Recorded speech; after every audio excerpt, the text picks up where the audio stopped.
এবার কঙ্গোর রাজধানী মিনশাসায় দেখা মিলল দৈত্যাকার একটি মনোলিথের।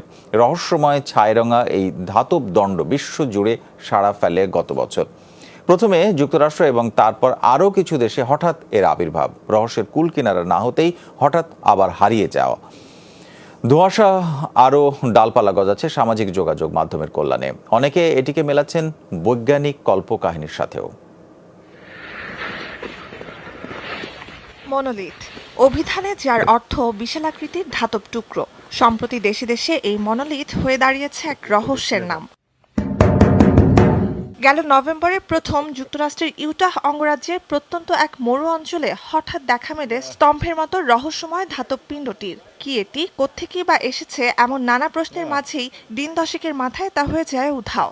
এরপর একই রকম রহস্য নিয়ে মনোলিথ দেখা দেয় রোমানিয়া, তুরস্ক সহ ইউরোপের অনেক জায়গায়। প্রতিটিতেই হঠাৎ আবির্ভাব, উধাও একইভাবে।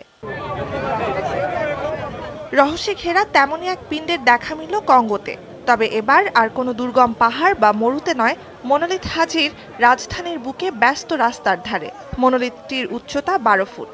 আগন্তুককে ঘিরে কিনশাসা শহরবাসীর মধ্যে তৈরি হয়েছে বাড়তি আগ্রহ। এক সকালে উঠে দেখি লোকজন এখানে গর্ত খুঁড়ছে, আরেক সকালে দেখি এখানে এই ধাতব ত্রিভুজাকার বস্তুটি দাঁড়ানো। প্রথমে বুঝিনি এটা কি, অবাক হয়েছিলাম। পরে শুনলাম মেয়র বলছেন এটা রহস্যময় মনোলিথ। অনেকেরই নজর পড়েছে জিনিসটার দিকে, যেহেতু তারা জানেন এটা কি বা কিভাবে এসেছে এখানে, তাই এ নিয়ে বাড়তি আগ্রহ তো আছে। জিনিসটা যেন নষ্ট না হয় সেজন্য পুলিশি পাহারা বসানো হয়েছে।